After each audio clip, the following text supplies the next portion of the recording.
Hello student. हमने last topic पढ़ा था characteristics of business activities.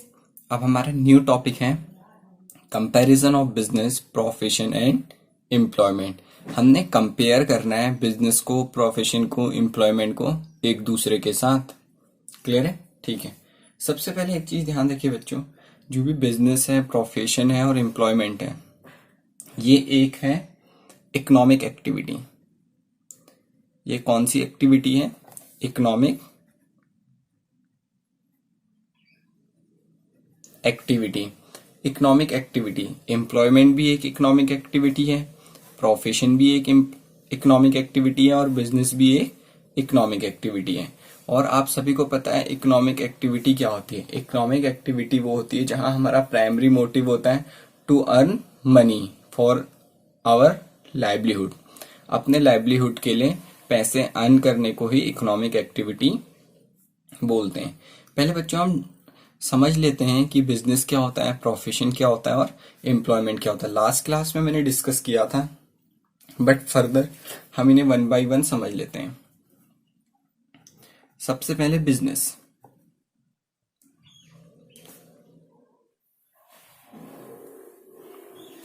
Business होता क्या है, 3 एग्जाम्पल से समझाऊंगा मैं। फर्स्ट एग्जाम्पल, आप सभी लोगों के घर के अगल बगल एक शॉप है। शॉप होगी, किसी ना किसी के घर के अगल बगल कोई ना कोई शॉप होती ही है। क्या होती है? शॉप। जो शॉप वाले अंकल हैं, भैया हैं, आप उन्हें कुछ भी बोलते होंगे, ये क्या करते हैं, कहीं से अपनी दुकान में गुड्स लेके आते हैं। क्या लेके आते हैं? गुड्स लेके आते हैं। गुड्स मतलब मैंने बताया था आपको, सामान लेके आते हैं। और फिर जो गुड्स लेके आते हैं उसे अपनी शॉप में रख के फिर किसको सेल कर देते हैं? फिर जो हम उनके अगल बगल रहते हैं, जो भी लोग उस दुकान से परचेज करने जाते हैं, उन सबको सेल कर देते हैं। तो ये अंकल क्या कर रहे हैं बच्चों? ये अंकल बिजनेस कर रहे हैं। ये अंकल क्या कर रहे हैं? बिजनेस कर रहे हैं। जिससे अंकल परचेज करते हैं, यहाँ पे कोई शॉपकीपर और भी होगा, एक यहाँ पे और शॉपकीपर है, इनसे परचेज कर रहे होंगे, तो इनको बोला जाता है होलसेलर। क्या बोला जाता है इनको? होलसेलर। जो अंकल है इनको बोला जाता है रिटेलर। और जो ये लोग हैं इनको बोला जाता है कस्टमर।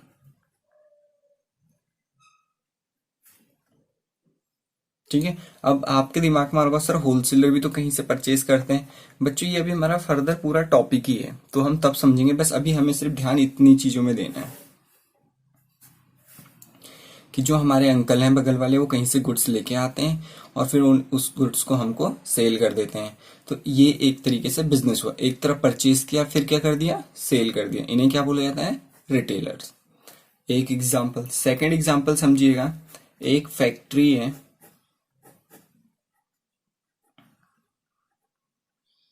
एक फैक्ट्री है, इस फैक्ट्री में रॉ मटेरियल आया। क्या आया? रॉ मटेरियल आया।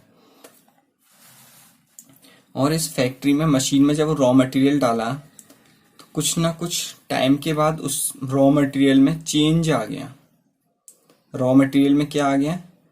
चेंज आ गया। और चेंज आके उसने एक पर्टिकुलर शेप एंड साइज ले लिया। पर्टिकुलर साइज एंड साइज ले लिया। तो जो इस फैक्ट्री में रॉ मटेरियल को चेंज किया गया एक यूजफुल प्रोडक्ट में, किस चीज में चेंज किया गया? यूजफुल प्रोडक्ट में। इसको प्रोडक्शन बोलते हैं। इसको क्या बोलते हैं? Production. This is also a business. हमने रॉ मटेरियल परचेज किया, उसे फैक्ट्री में लाया, मशीन में डाला, घुमाया, फिर उसका कुछ ना कुछ शेप चेंज करके एक यूजफुल प्रोडक्ट रेडी कर दिया। This is also a business. तो बच्चों ये था परचेज सेल, ये था प्रोडक्शन। और एक लास्ट समझते हैं सर्विसेज। सर्विसेज क्या होती है? वो भी बिजनेस का ही पार्ट है। सर्विसेज। सर्विसेज क्या होती हैं बच्चों? हम सभी लोगों के घर में एसी है। ध्यान से समझना, मैं एसी के एग्जाम्पल से समझा रहा हूं। मान लो हम सभी लोगों के घर में एसी, इफ ये खराब हो जाए तो हम किसको बुलाएंगे? एक इलेक्ट्रीशियन को, जिसे एसी का काम करना आता होगा। ये हमारे घर में आएगा, एसी को रिपेयर करेगा और फिर चले जाएगा, तो इसके बदले में हमसे क्या ले जाएगा, कुछ ना कुछ कैश। तो ये बच्चों हमें कोई सामान दे के गया क्या? नहीं सर, ये हमें सर्विस दे के गया। सर्विस किस चीज की? एसी रिपेयर की। तो services is also business. Services भी क्या होती हैं? बिजनेस। आई होप आपको तीनों पॉइंट क्लियर हो गए हों। बिजनेस, परचेज सेल कैसे होते हैं, प्रोडक्शन कैसे होता है, एंड लास्ट सर्विस कैसे होती है। क्लियर है? ये था हमारा बिजनेस का पॉइंट। अब समझते हैं प्रोफेशन। सेकंड पॉइंट समझते हैं हम profession.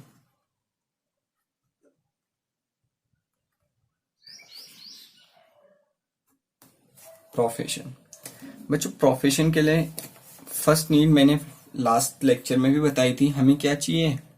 Special knowledge.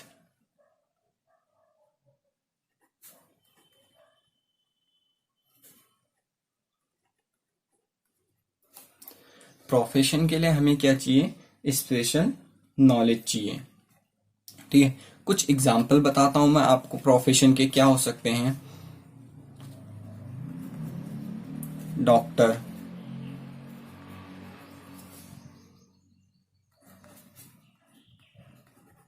CA, lawyer,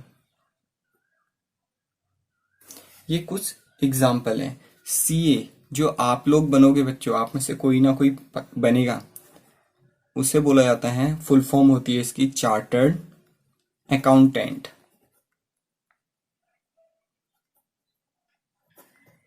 क्या होती है सी की फुल फॉर्म? Chartered accountant. बच्चे इन जो भी ये लोग वर्क परफॉर्म करते हैं, जो भी ये लोग काम करते हैं, इसे प्रोफेशन बोला जाता है। डॉक्टर, हम जब डॉक्टर के यहाँ जाते हैं, क्योंकि डॉक्टर से सब फेमिलियर है, सबको पता है डॉक्टर कौन होता है।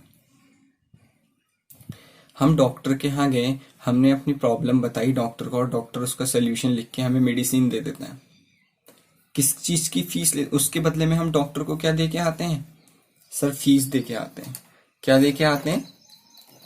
फीस दे के आते हैं डॉक्टर को। फीस, इस फीस, कौन सी फीस दे के आते हैं? कंसल्टेशन फीस दे के आते हैं। तो बच्चों ये क्यों दे के आए? क्योंकि उस डॉक्टर को उस फील्ड में क्या है, एक स्पेशल नॉलेज है, उसके लिए उसको फीस दे के आए। तो इसको बोला जाता है प्रोफेशन। सीए, बच्चों सीए एग्जांपल समझो, ये फैक्ट्री है, इसने प्रोडक्शन किया, रॉ मटेरियल परचेज किया, फिर उसको यूजफुल प्रोडक्ट में चेंज किया, फिर उसको सेल किया होगा। इस तरीके से इसने बहुत सारे प्रोसेस, एक चेन फॉलो की होगी प्रॉफिट अर्न करने के लिए। उस प्रॉफिट को बुक्स ऑफ अकाउंट में, उस प्रॉफिट को बुक्स ऑफ अकाउंट में कौन शो करेगा? बच्चों सीए करेगा। कौन करेगा? सीए करेगा। अगर जब तक सीए इस बुक्स ऑफ अकाउंट में अपने साइन और स्टैम्प, जो सील होती है, वो नहीं मारेगा, तब तक ये वैलिड नहीं मानी जाती। तो सीए का ये काम होता है। लॉयर, आपने बहुत सारी मूवीज में देखा होगा, वकील का काम क्या होता है? लीगल प्रोसेस, कोर्ट केस से रिलेटेड डील करना, कोर्ट केस से रिलेटेड क्या करना? डील करना। तो ये सब लोग क्या कहलाते हैं? प्रोफेशनल पर्सन, प्रोफेशनल लोग, जो अपनी अपनी वर्क के बदले फीस लेते हैं, और ये स्पेशली सर्विस देते हैं। स्पेशली ये क्या देते हैं? सर्विस। डॉक्टर से हमें कुछ नहीं लाए, खाली उसने एक पेज में हमें मेडिसिन लिख दी, उसके बदले क्या दे? फीस। सीए ने कुछ नहीं किया, पेपर्स में आपके अकाउंट चेक किए, सही थे तो साइन कर दी। लॉयर हमारे बदले केस लड़ता है। These are called profession. Last है बच्चों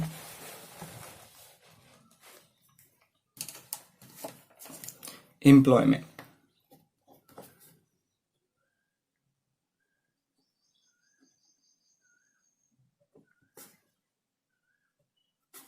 लास्ट पॉइंट है एम्प्लॉयमेंट।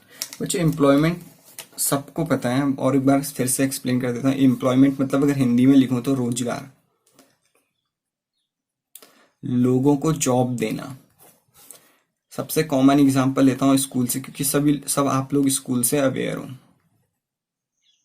ठीक है, आपने देखा होगा स्कूल में मैथ्स के टीचर भी हैं, फिजिक्स के टीचर भी हैं, केमिस्ट्री के टीचर भी हैं, अकाउंट्स के टीचर भी हैं, बिजनेस के टीचर भी हैं, बहुत सारे टीचर हैं, फिजिकल के टीचर भी हैं, बहुत सारे टाइप के टीचर हैं। तो बच्चों स्कूल को एक ऑर्गेनाइजेशन बोला जाता है। स्कूल को क्या बोला जाता है? Organisation, educational organisation. ठीक है, इसको हम कैसे ऑर्गेनाइजेशन। तो इस ऑर्गेनाइजेशन ने, एजुकेशनल ऑर्गेनाइजेशन ने कितने लोगों को जॉब दी है? देखो इन सबको जॉब दी है, इन सब लोगों को जॉब। This is employment. ये जिन सब लोगों को जॉब मिली है ये क्या है? जिनको एम्प्लॉयमेंट मिल चुका है। This is employment, in simple word job देना। क्लियर है? अब इनके कंपैरिजन पढ़ते हैं हम बुक से। कंपैरिजन किससे पढ़ेंगे? बुक से। ठीक है,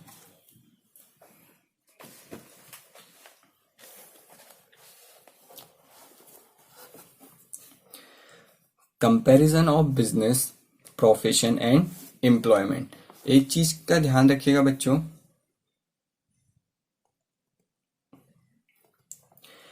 जो भी हम कंपैरिजन पढ़ेंगे या डिफरेंस पढ़ेंगे क्लास 11th में, उसके हमने बेसिस जरूर लिखने हैं कि किस बेस में आप बिजनेस, प्रोफेशन और एम्प्लॉयमेंट को डिफरेंशिएट कर रहे हो या कंपेयर कर रहे हो।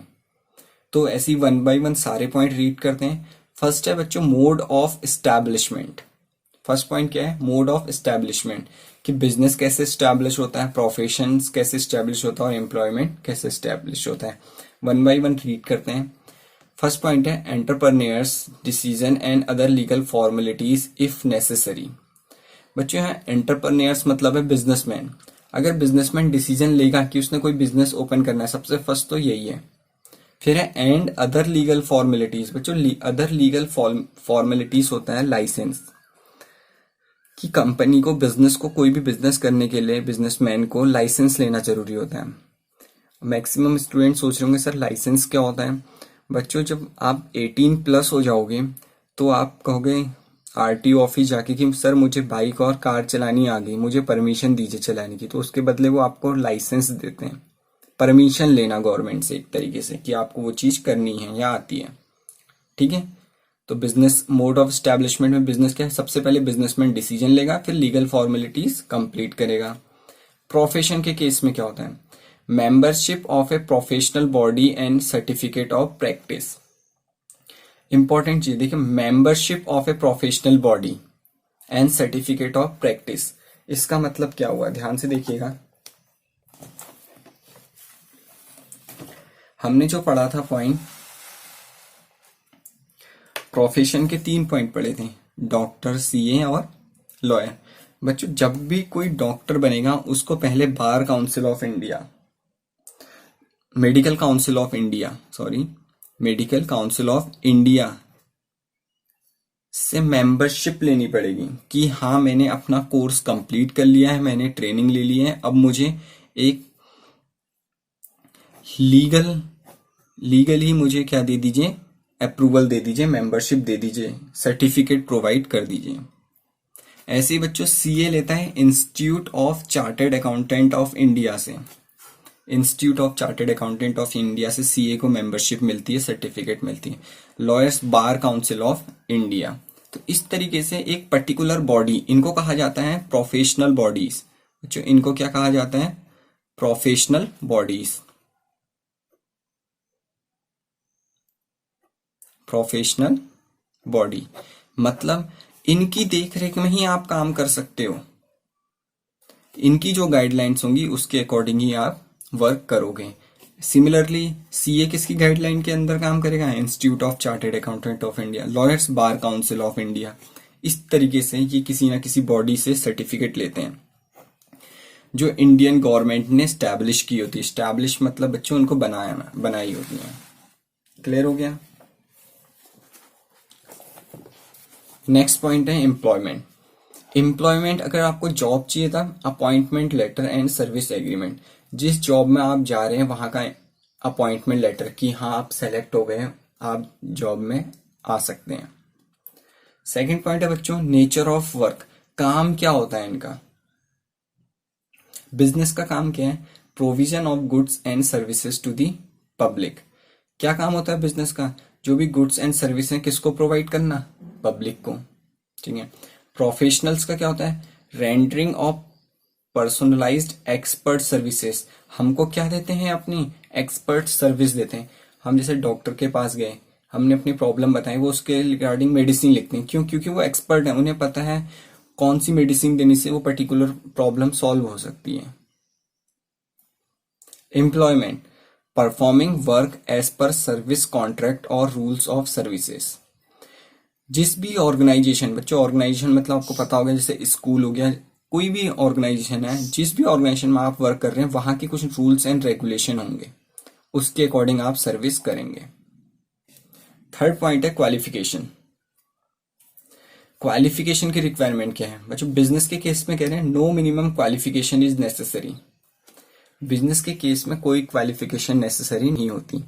एग्जाम्पल के लिए आप बिल गेट्स, जो वर्ल्ड नंबर 1 रिचेस्ट पर्सन है, फेसबुक के ओनर मार्क जुकरबर्ग, ये दोनों ही कॉलेज ड्रॉप आउट हैं। इनने कॉलेज बीच में ही छोड़ दिया था, इनके पास कोई पर्टिकुलर डिग्री नहीं है, उसके बाद भी ये दुनिया के सबसे अमीर लोगों में से एक है। तो बिजनेस के लिए कोई क्वालिफिकेशन नहीं चाहिए, आपके पास इनोवेशन टेक्निक्स होनी चाहिए, क्रिएटिविटी होनी चाहिए कि आप कैसे किसी फील्ड में बहुत ज्यादा आगे बढ़ सकते हैं। प्रोफेशन, प्रोफेशन में qualification, expertise and training in a specific field as prescribe by the professional body is a must. Profession के केस में क्वालिफिकेशन क्या कह रहे हैं? मस्ट है। एक्सपर्टीज एंड ट्रेनिंग, ट्रेनिंग भी होनी चाहिए उस पर्टिकुलर फील्ड की, prescribe by the professional bodies. कौन बताएगा? वो प्रोफेशनल बॉडी। प्रोफेशनल बॉडी कौन होती है? सीए के लिए institute of chartered accountant of India, जैसे मैंने अभी एग्जांपल दिया था आपको। डॉक्टर के लिए मेडिकल काउंसिल ऑफ इंडिया। इस तरीके से उनसे आपको क्या होना है? प्रिस्क्राइब्ड होना पड़ेगा, अप्रूव्ड होना पड़ेगा। ठीक है। एम्प्लॉयमेंट के लिए qualification and training as prescribe by the employer. आप जिस भी पोस्ट के लिए जॉब अप्लाई कर रहे हैं, उसकी पोस्ट के लिए आपके पास क्वालिफिकेशन और ट्रेनिंग होनी चाहिए। उस पोस्ट के लिए क्या क्वालिफिकेशन और ट्रेनिंग होनी चाहिए। एग्जाम्पल टीचर का ले लीजिए स्टूडेंट, अगर कोई आपको अकाउंट्स और बिजनेस पढ़ रहा है तो उसके पास अकाउंट्स और बिजनेस की क्वालिफिकेशन होनी चाहिए और ट्रेनिंग होनी चाहिए। ऐसा नहीं है आपको प्राइमरी टीचर 4th 5th के टीचर जो मैथ्स पढ़ाते हैं वो आपको अकाउंट बिजनेस पढ़ा देंगे, क्योंकि आपको उनके पास वो क्वालिफिकेशन नहीं है। तो यहाँ इन शॉर्ट क्या समझ में है? एम्प्लॉयमेंट में जिस भी पोस्ट के लिए आप अप्लाई करेंगे उस पोस्ट के रिगार्डिंग आपके पास क्वालिफिकेशन और ट्रेनिंग होनी चाहिए।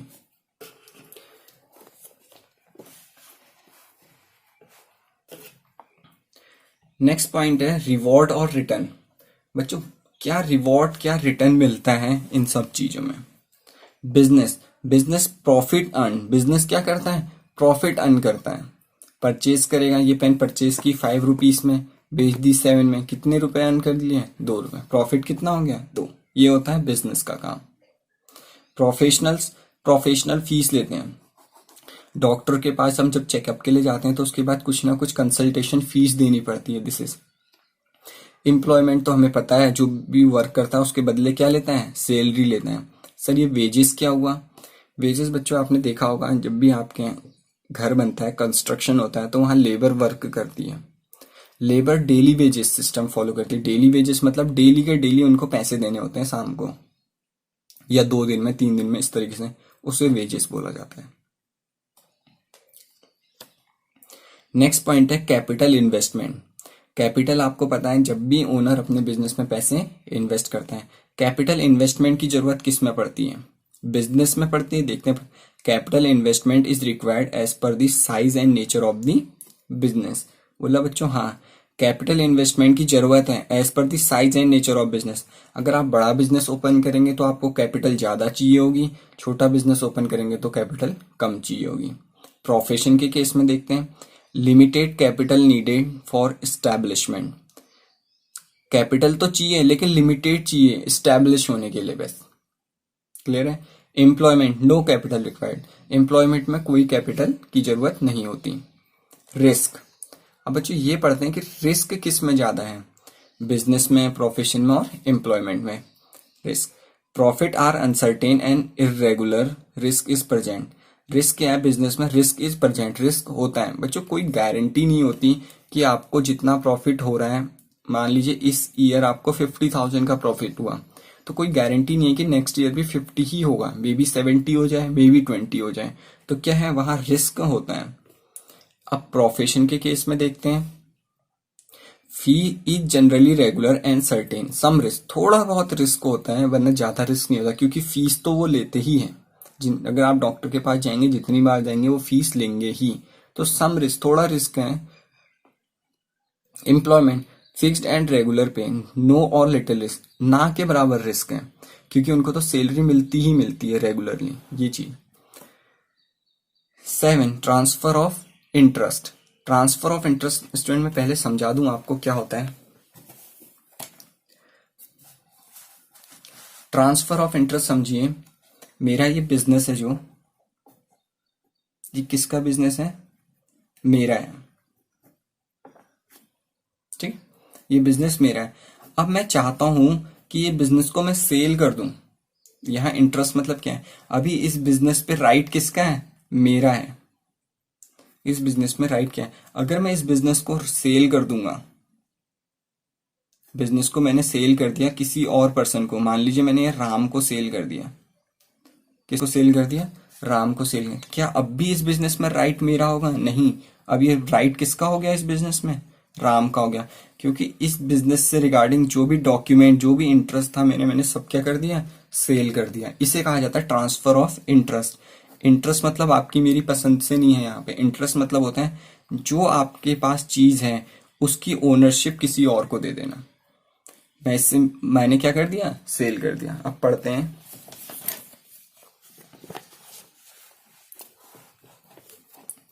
Transfer of interest. बिजनेस में बच्चों transfer possible with some formalities. Business में हम अपना बिजनेस ट्रांसफर कर सकते हैं किसी और पर्सन को, जैसे मैंने अभी एग्जांपल में आपको समझाया था। कुछ फॉर्मेलिटीज पूरी करनी होती है, कंप्लीट करनी पड़ती है, मान लीजिए डॉक्यूमेंटेशन, ठीक है। प्रोफेशन में नॉट पॉसिबल, आप अपनी क्वालिफिकेशन, अपनी डिग्री किसी और को नहीं दे सकते हो, नॉट पॉसिबल एग्जैक्टली है। एम्प्लॉयमेंट नॉट पॉसिबल, वहां पे आप अपना इंटरेस्ट ट्रांसफर नहीं कर सकते, सिर्फ कहां कर सकते हो, बिजनेस के केस में। Code of conduct. Code of conduct मतलब होता है बच्चों एक तरीके से rules and regulation, rules and regulation. Business में no code of conduct is prescribe, business में कोई कोड ऑफ कंडक्ट नहीं होता, सिर्फ प्रॉफिट अर्न करना देखते हैं बिजनेसमैन, हो गया। और जो बिजनेस का ओनर है उस पर कोई रूल्स वैसे भी फॉलो नहीं होते। प्रोफेशन में देखते हैं, professional code of conduct is to be followed. Profession में कोड ऑफ कंडक्ट फॉलो होते हैं, जो भी उनकी प्रोफेशनल बॉडीज हैं, जैसे institute of chartered accountant of India, bar council of India, medical council of India, इन सब के रूल्स एंड रेगुलेशन के अकॉर्डिंग ही आप वर्क कर सकते हैं, अपनी मनमर्जी से नहीं कर सकते। नेक्स्ट है employment. Employment norms of behaviour are to be followed. Norms of behaviour मतलब जो भी रूल्स एंड रेगुलेशन है, जहां भी जिस भी ऑर्गेनाइजेशन में आप काम कर रहे हो उसमें एक रूल्स एंड रेगुलेशन होगा कि आपने मॉर्निंग में 7 बजे आना है, दिन में लंच होगा 1 घंटे का, फिर शाम को 5 बजे छुट्टी हो जाएगी। This is norms, rules and regulation, जो भी एम्प्लॉयर फिक्स करता है वो आपको फॉलो करने पड़ते हैं, मतलब code of conduct is present.